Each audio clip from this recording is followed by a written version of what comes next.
Is there any sense of urgency for you guys out here in practice this week? Definitely. Got to get going, keep playing, keep trusting it. We'll get the results we want. We didn't get a chance to grab you in Nashville, so just, after that game, watching the film, what were the biggest takeaways from you guys defensively? I feel like we started fast, and I just feel like we gave up 1 or 2 plays in the passing game and 2 to 3 in the run, and that was the difference in the game. I feel like we had to make those plays.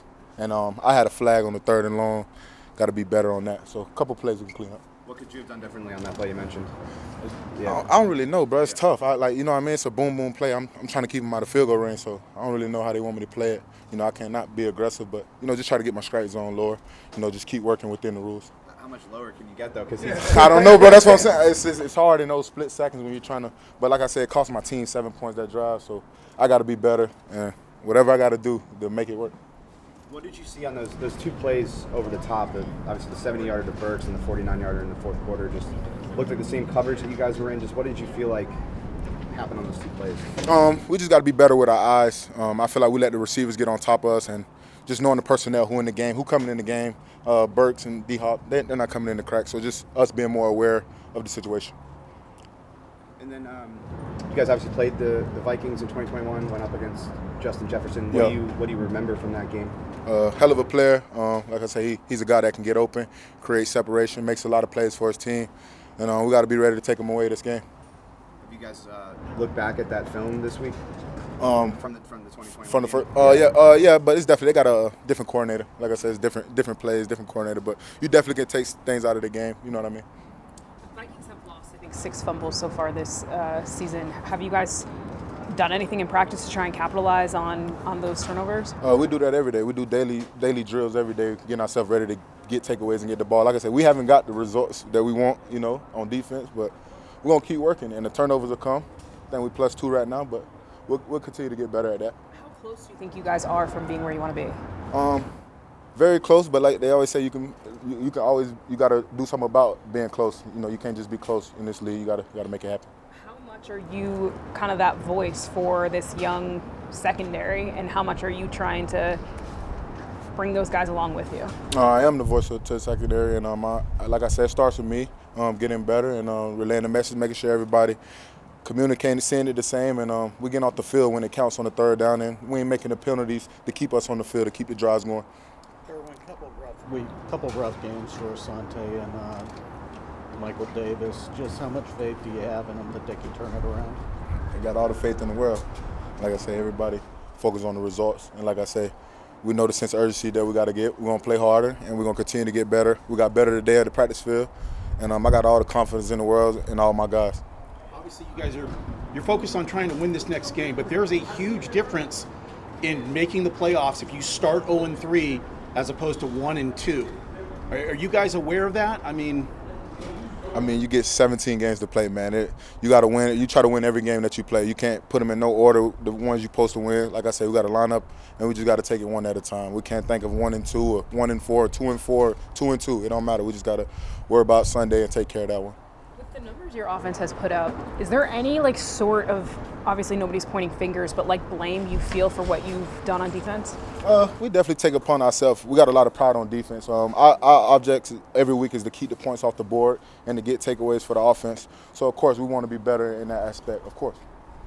How much frustration is there, though, for you guys? You went up and you pretty much stopped Derrick Henry the way you guys were playing the run. Yeah. To do that, which is the hardest part against this team, and then to basically give it away on what effectively amounted to 2 plays, how frustrating was that for you guys? That's the NFL, man. You could play the whole game perfect, and you give up that one play, it can have an effect on the game and the outcome of the game. That's why I say you got to continue to trust the process, that we're working every day and we're doing the right things, and we'll get the results that we want. How much of this week has been about more stressing technique compared to play calls and making sure right leverages and everything? Even more, like you say, even more just getting back to the technique, taking the scheme out of it. Because like I said, we play hard and we get off the field, and like he's saying, we don't know which play going to change the game, whether it's that 1 play, that 2 play, or the 3 play. So we just got to make sure we play them all the same. Is there any solace in the fact there's a few really good teams that are 0-2, Vikings, Bengals, though it's been a surprise start to the season. Like I said, you can't look at who 0-2. Like I said, it may be some teams that start 4-0, and like I said, they can get an injury away, and then their whole season goes. Like I said, you never know in this league. You got to keep playing them all the same, And like I said, we're going to keep doing that. What stands out most when you watch Justin Jefferson on tape? One of the most elite receivers we have. He can get separation, catch radius. I mean, he do everything. You can see it. Do you think defensive guys have the same faith in Coach Daly's? Yeah. Like I said, ain't nobody panicking. Like I said, we're going to play football. In their loss to Philly, they had 7 receivers catch multiple passes in that game. Yeah. What kind of stress does that put on your defense? That's very, like I said, having a guy with Kirk Cousins, that's what you get, a veteran quarterback who can spread the ball around, a lot of experience. So, he knows what he's going against the defense. So when you got an experienced quarterback, he kind of know how to spread the ball around to different guys. I imagine you look forward to facing big-time receivers like Jefferson. When you face a guy like that who's elite, how much difference is your preparation than any other week? I feel like every week you got to take it the same in the NFL because you'll get embarrassed, if you take anybody lightly in this league. So each week we're stressing to come out and get better and compete at a high level. Brandon mentioned it. How frustrating is it going against a receiver like Jefferson? Because I think he leads the league in difficult catches, like when the probability is under 50 or 40%. It's definitely frustrating, like I say, and he may make a play or two, but you got to get back in the huddle and you got to keep playing against guys like that because guys like that will make a play on you, and you got to keep playing. Is he one of the best when it comes to catching things in tight windows? Oh, for sure. Brandon mentioned on Monday that Ja's going to get the look at Star here moving forward. Just how excited are you to see Ja in that opportunity? I'm excited for Ja because Ja's a confident guy, a guy who works his butt off every day, don't say too many words in the building. And he does a lot for us on special teams, too, with tackling. And we just got a lot of confidence in him. He's physical. He's going to be in the right place he's supposed to be. And everybody in the organization believes in him. Kirk Cousins does take some criticism. How do you look at him in relation to other quarterbacks around the league? Where do you slot him? Like I said, I just seen him at a Pro Bowl a few years ago. So, I mean, he's a good player. He's a great player, matter of fact. And he's a veteran, man. When you're a veteran guy, you ain't seen a lot. He didn't play playoff football before, so you got to be ready to play. Brandon also mentioned on Monday that you guys are sort of continue a rotation of sorts at outside, with JC and Asante and Mike.